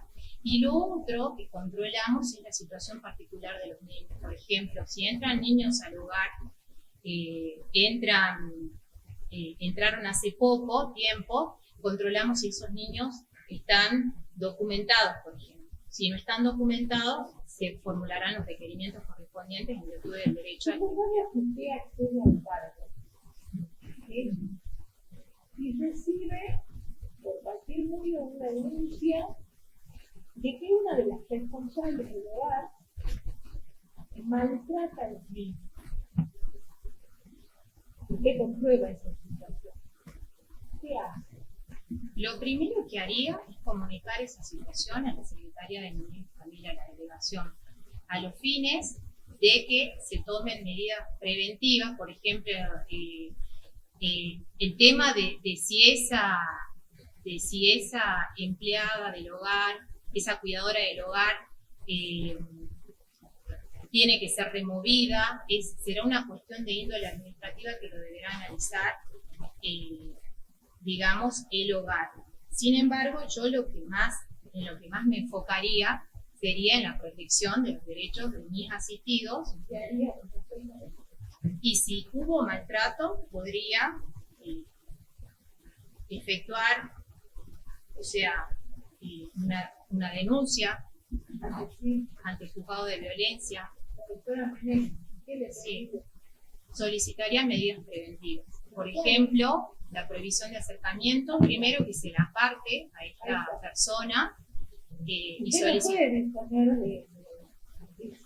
Sí, yo no puedo, ese sería un tema de índole administrativo, la remoción o no del cargo de cuidador. Pero con respecto a los asistidos, yo sí tomaría medidas que solicitaría en virtud del artículo 8 y el artículo 10 de la ley. Una prohibición de acercamiento. Sí, una prohibición de acercamiento a los fines. O el traslado. O el traslado, sí.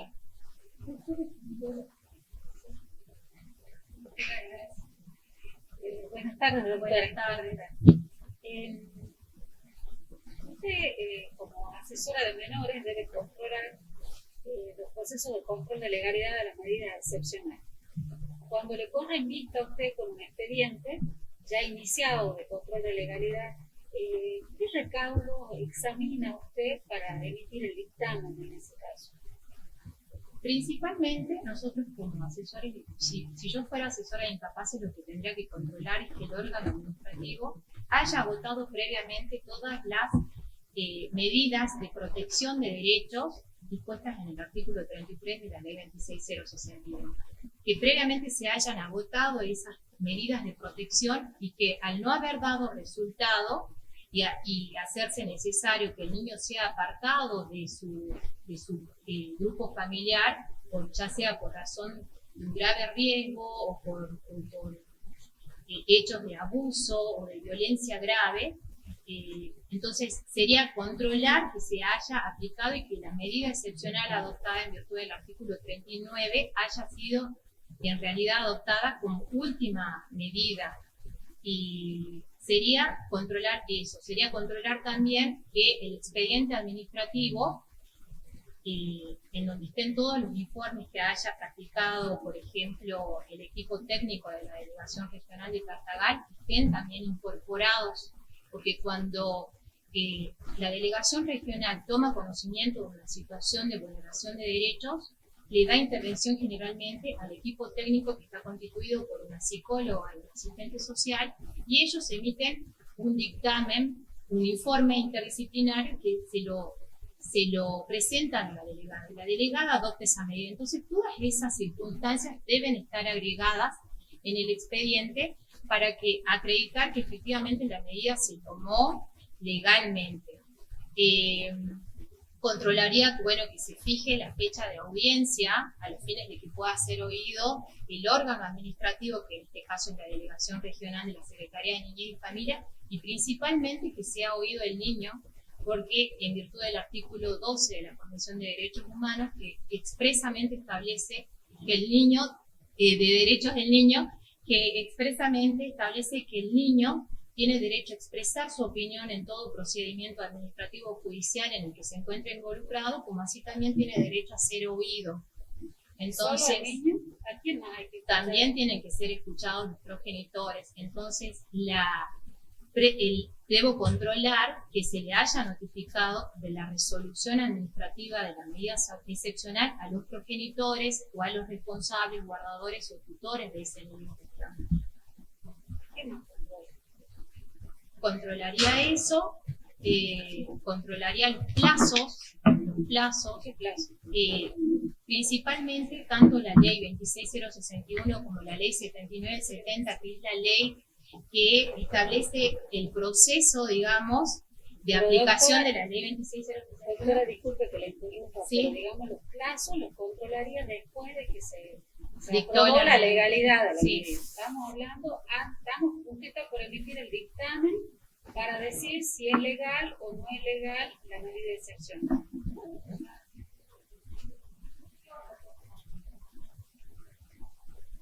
Que es fundamental teniendo en cuenta que las medidas excepcionales se supone que son. Sí.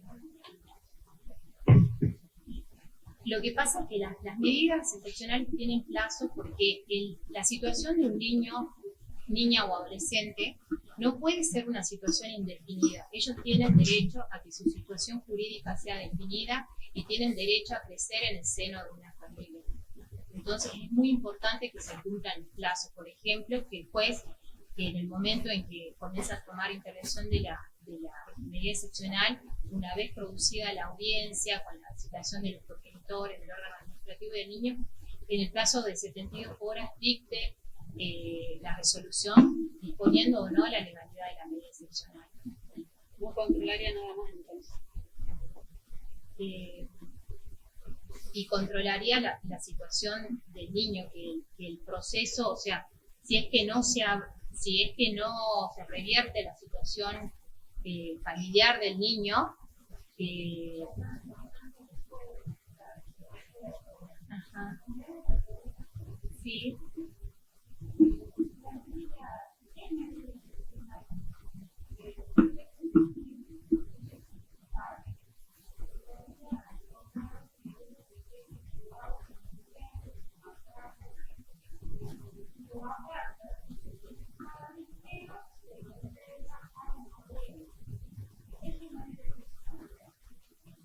Para mí no es una medida, porque está con su familia ampliada.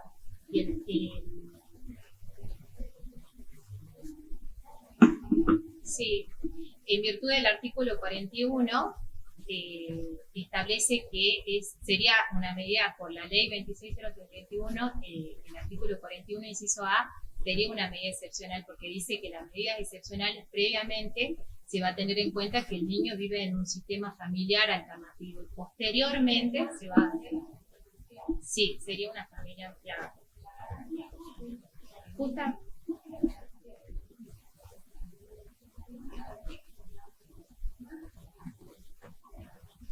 De que el niño viva, no sea separado de sus padres y que viva con su familia. Todo ello en virtud del artículo 9 de la Convención de los Derechos del Niño. Sí, doctor. Yo le quiero hacer una pregunta siguiendo el lineamiento de lo que planteaba la doctora. Supongamos que es una medida excepcional en razón de un abuso sexual. El niño vive con su papá, hay un abuso sexual que ha dado lugar a una denuncia penal, a una cámara de juicio y todo lo demás.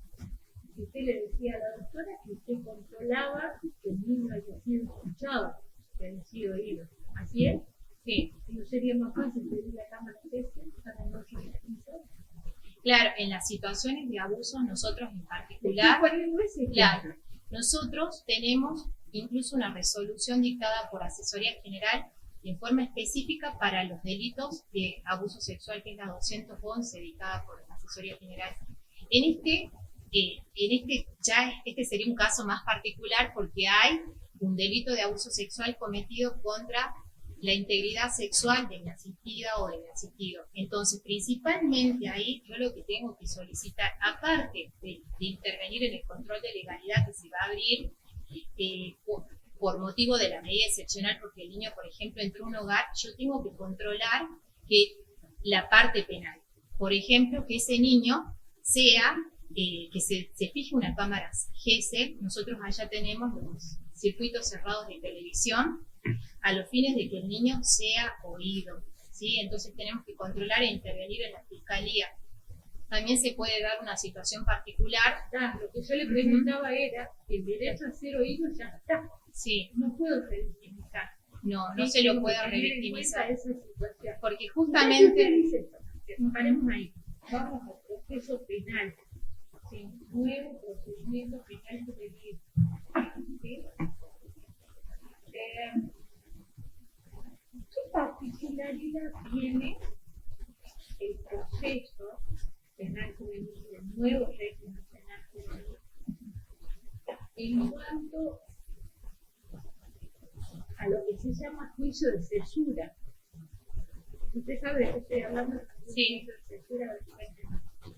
Bueno, este régimen penal juvenil fue aprobado en el año 2018, pero recién. El juicio de censura se refiere a la posibilidad que el régimen penal juvenil dispone que en aquellos delitos cuya condena máxima en abstracto fuera de 5 años, se puede disponer que sean divididos en dos. Primero, un juicio, la primera parte del juicio se va a disponer, se va a determinar la responsabilidad penal del adolescente.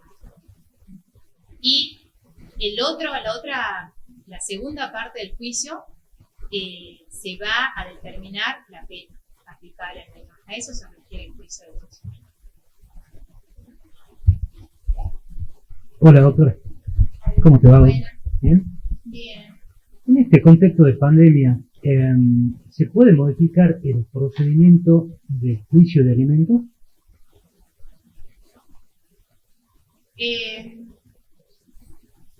Lo que se está haciendo allá en Tartagal, en el distrito Tartagal, es el tema de las audiencias Zoom. La audiencia fijada, por ejemplo, en el Código Procesal Civil y Comercial, la 651, establece que cuando se inicie un juicio de alimentos, el juez va a fijar una fecha de audiencia a los fines de que comparezcan las partes. Y bueno, en esa audiencia se ve la posibilidad de si se puede llegar o no a un acuerdo. Esa audiencia justamente, nosotros en Tartagal, yo la verdad que me parece muy bien que se fijaron audiencias. Disculpen, ¿no? Pero lo que le pregunta el doctor es si se puede cambiar el procedimiento. sea, si el juicio de alimentos en el Código Procesal tiene fijado un procedimiento especial, en virtud de la pandemia, el juez podría, por ejemplo, decir que sea sumario. No. ¿Por qué no?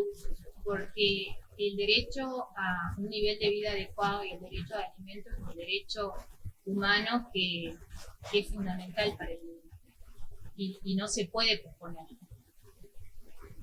¿Por qué no podría, digamos, cambiar el procedimiento? ¿O hay alguna norma del Código Civil que se lo impediría? Porque justamente el Código Civil y Comercial, entre sus procesos, determina, entre su normativa, determina que el juicio de alimentos va a ser tramitado por el proceso más breve que prevea la ley local. Y el proceso más breve que prevé la ley local es en el procedimiento nuestro de Salta, ese juicio sumarísimo. Entonces, para mí no podría modificarlo. Doctora, digamos que usted ya es asesora y va por ejemplo, con Salvador Massa, va por la calle y ve una madre con 3 hijos que están pidiendo en la calle limosna y andan en la calle. ¿Cómo actuaría usted en ese caso?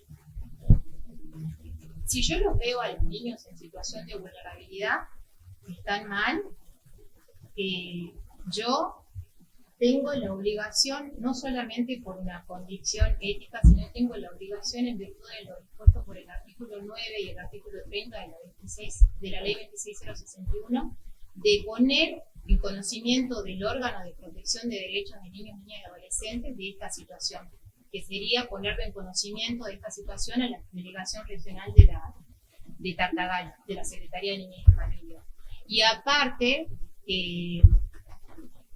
si también yo lo que haría en esa situación, si veo que hay una extrema situación de vulnerabilidad o que amerita mi intervención, yo sí conformaría un proceso extrajudicial para tratar, para ver si la cuestión es una cuestión que esta señora, esta mamá requiere de ayuda económica, asistencia social, darle intervención a los organismos correspondientes, por ejemplo a la Secretaría de Acción Social de la localidad de Salvador Massa, para que le preste una ayuda económica o los haga ingresar en el programa, los fines de que se pueda superar esta vulneración socioeconómica que están presentando los niños.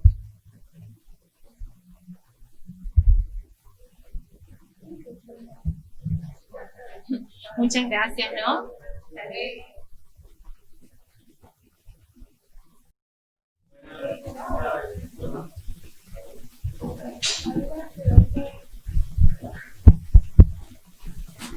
El doctor César Norberto Rodríguez, ¿verdad?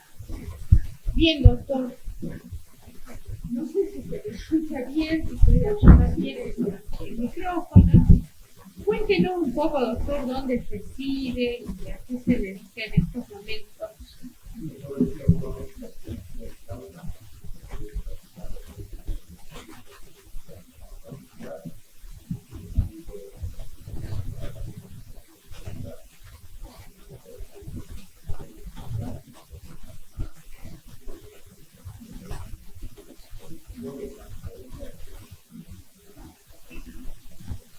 Bien. Bien, doctor, ¿conoce Tartagal?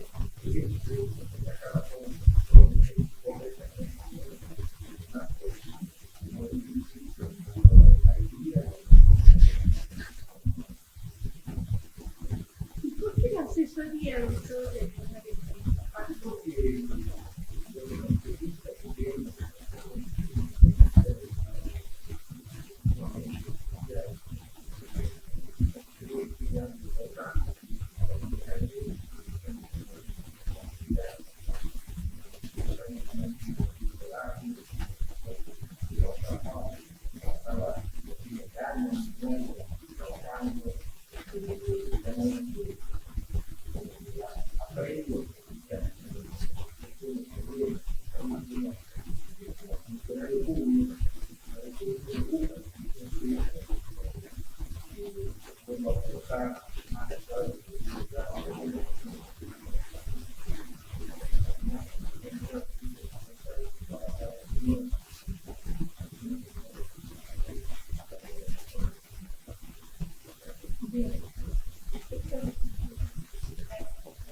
tardes, doctor.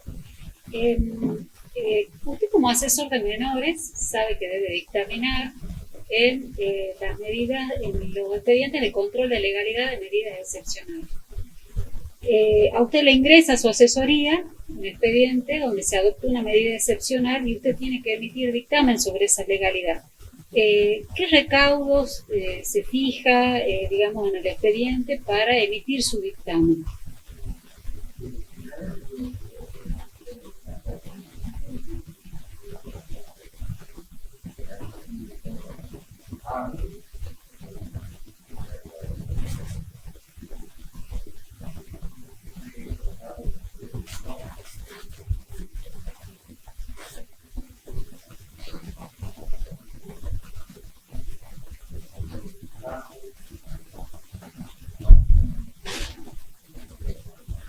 ¿Qué plazos?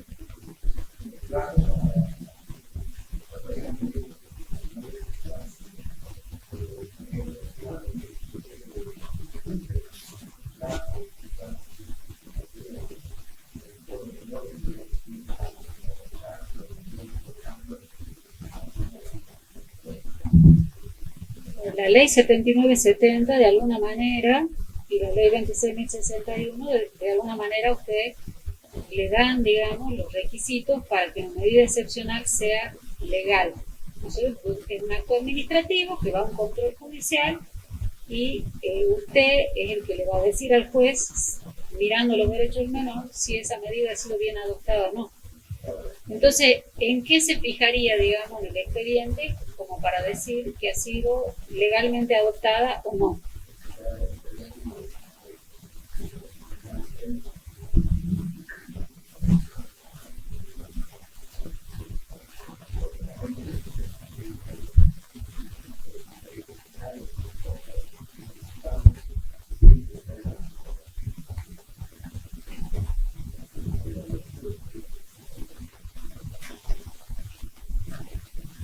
Y una última pregunta. Es bueno recordar que algunos tratadistas cuando hablan del control de legalidad lo ponen entre comillas para que no nos confunda el término de legalidad, porque hay cuestiones de mucha importancia que se deben controlar y que no hacen a la legalidad, tales como la accesibilidad y la conveniencia.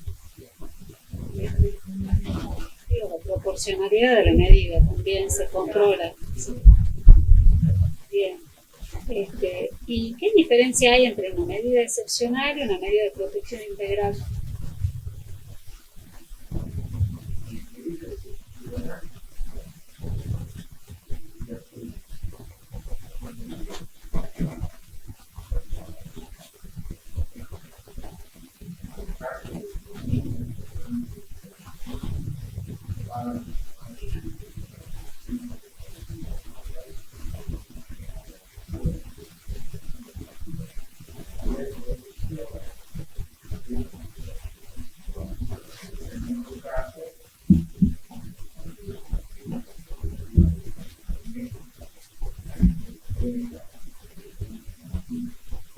¿Cuál es el objetivo de la medida de protección integral?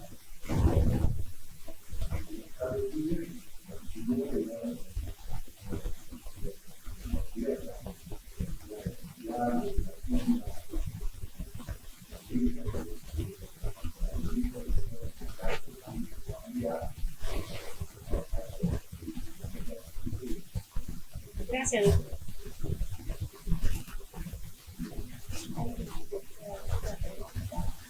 Habría sido el coordinador doctor, tiene un poco de protección internacional.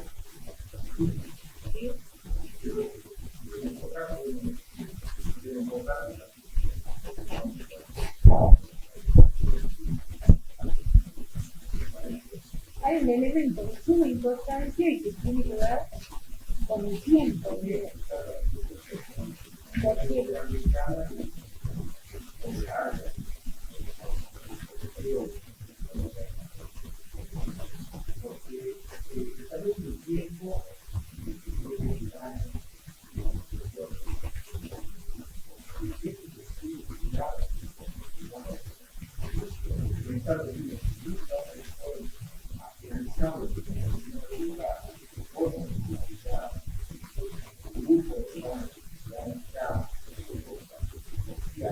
¿Cómo se llama esto? Un nombre.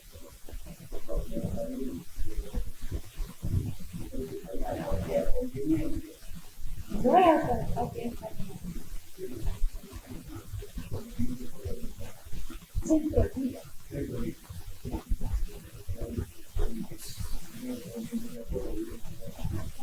Es un centro de vida, todo lo que usted está describiendo.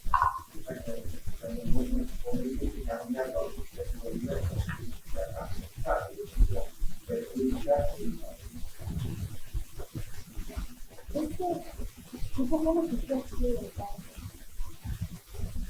Usted conoce Tartagal, al barrio Hogares. Y tiene que hacer una visita periódica a Hogares para ver en qué condiciones está el sitio. Garantizar que se pueden encontrar la normativa y que su derecho no haya sido violado en general. ¿Qué día? ¿Qué hace? No me cuente de la resolución, de la asesoría. ¿Qué tiene que ser el día que hace?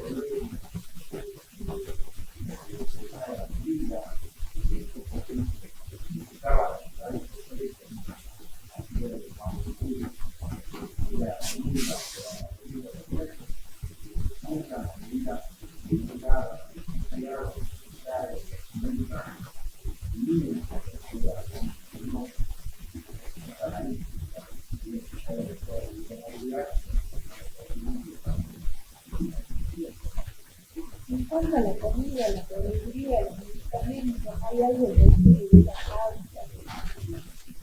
¿Está bien o no está bien?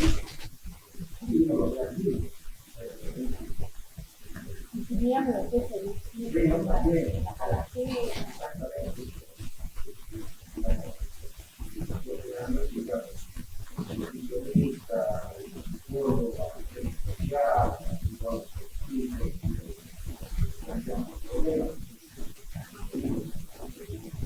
Pero acá en la asesoría no hay.